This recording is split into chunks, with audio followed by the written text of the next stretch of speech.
All right, welcome to this week's market review video and preparation.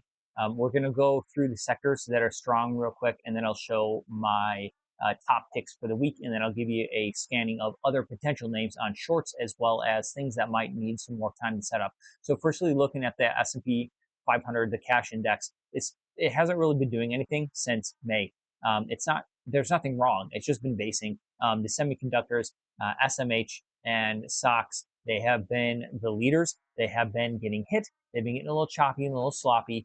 This could be basing and they could head higher, or this could be distribution head lower. We don't know. However, all we do know is it is sloppy right now, right? So these names have been very hard to trade. And so where is the actual strength?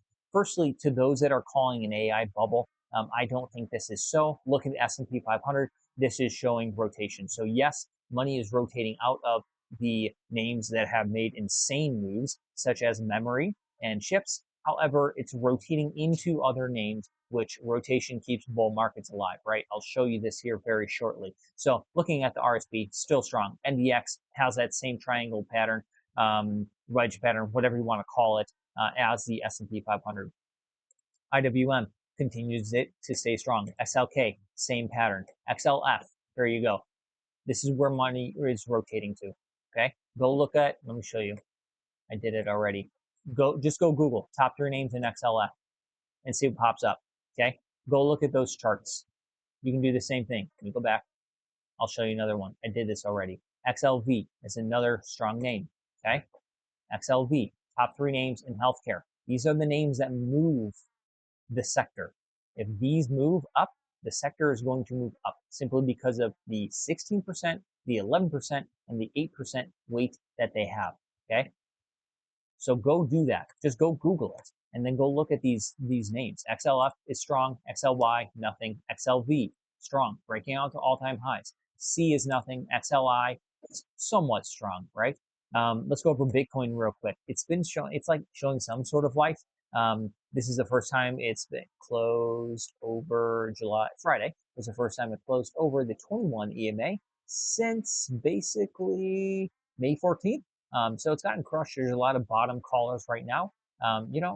Closing above the 21 EMA is a start, but look, it also closed above the 21 EMA, chopped around, created like a little bear flag, tagged at 200 and continued on down. So really until it chops sideways and bases and then gets above the 200 EMA, the bear market, I don't think is over. XBI, go look at XBI names. There's some strong names in there as well. Biotechs, okay? Let me go over my top looks for this week. This week's focus. LLY, Eli Lilly. Strong move, breakout, retest of that breakout. I already did this video, which is why there are lines, and then I didn't save it on accident. So retest on the breakout, push off stronger on volume if you pay attention. Nice little bull flag to the short-term 8. I'm looking to basically enter with a morning correction if it gaps up and sells off, or if it gaps below this low on Wednesday and gets bought up, I would risk Mondays. J&J also, Johnson & Johnson, also looking strong, breaking out into all-time highs. You want to look at names that are up and to the right, breaking out into all-time highs. ABBV, okay? GEV also looking strong. Downtrend line breaks, gets a pullback to the 8 EMA, and then we have a 30-minute downtrend line. What I'm looking for on Monday is a break of this downtrend line, chops around intraday, look for an entry, make sure it's holding the VWAP of the day, and then I will set the low, set my stop loss basically to the low of Monday if this works out, especially if we clear this 3-day rolling pivot here. LNG also looks good. Consolidation above the 50, above the 5, above the 8, above the 21, above the 200, right? I think we get a gap. I don't know if it happens this week, but rather shortly, gap fill to 259.91. We do have a pivot on gap here. Click that right there. Then that could act as resistance before we get that. And we also have a pivot on gap here, notice, before we get that gap fill. However, it's an interesting place to be. VLO closing at all-time highs. It's 2.5% away. Nice consolidation, breaking out. We'll see if it holds it, and it starts to push higher. AEM, it's an okay trade. It's interesting to me why this is a very important level. As you can see, it's a psychological level, $150 area. It gapped down, failed to move lower, and then reclaimed it. Everything is trending down. So this is a bounce play. However, look at the volume if you care about that stuff.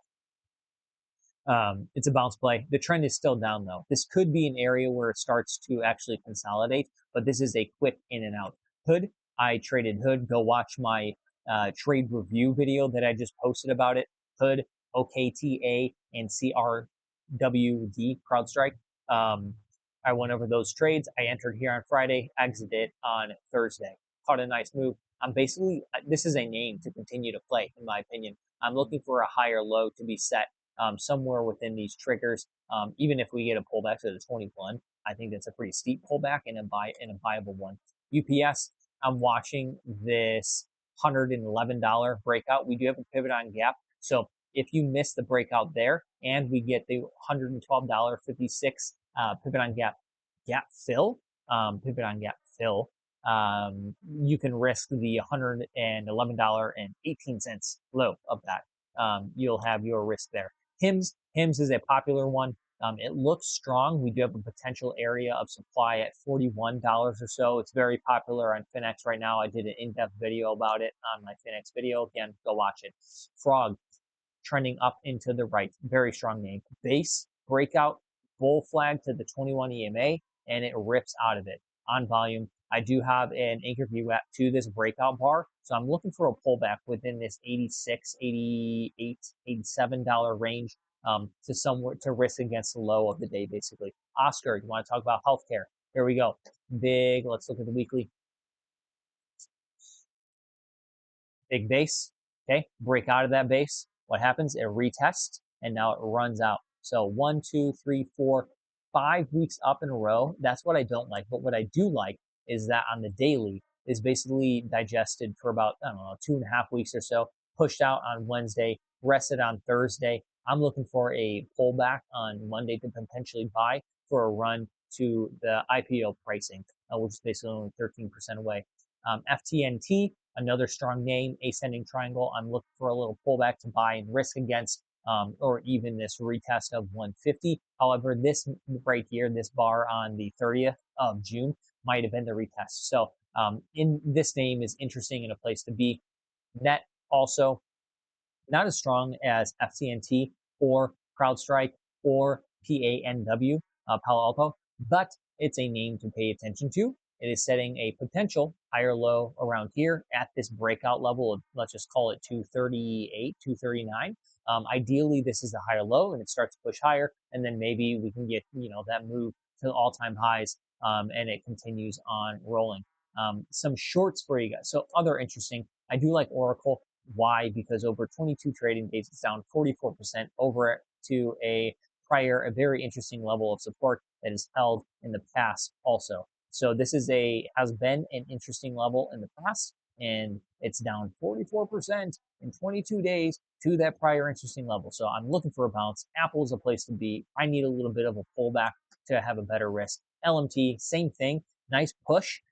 It looks like it's basing. It's starting to turn around. It just needs to prove a little bit more. If you like shorts, here you go. CRM. This is a potential short. It's been getting absolutely crushed. Now it broke these lows, and it's coming back into this prior area that's above the 21. I think a rejection at the 50 EMA with this pivot on gap here of 172.78 to 171.54 is an interesting area, something to risk against for a continued downtrend, especially if it gets rejected out of this descending triangle pattern. And if we zoom out, we might be headed to 128 area. So that's an interesting short. CIEN is also an interesting short. Basically, I'm looking for this low here to break. And if it does, I'm watching the 200 EMA tag at $355. Similar COHR, I'm looking for a breakdown and of a tag of $300 or so. LITE, again, breakdown of this important $785 area. I'm looking for a $650 area, or even the 200 at 610. We'll see where it's actually at, maybe 620 by the time if it gets there. SMCI, I like this short as well. The better short, I think, you have 7% until this prior support area. I think the better short is once it breaks this $25 area, we can potentially get to 20 bucks. AAOI wants a market darling from the close to the 200 EMA. It's another 17% down. I've been watching this potential distribution pattern. Looks like that's what it is. And we'll see if it's a from failed moves comes fast move like an oopsies, but not, I don't know, not the top of my list. Other potential names that need a little bit of work: MPC, Google. I would like a higher low around this $347 area to set a higher low and break out of this downtrend line to create a higher high and close above the 50 and the 21 again. Palantir, we need to watch this $122, $124 area. See if this holds and accepts back into this range. If it does, that's a great look.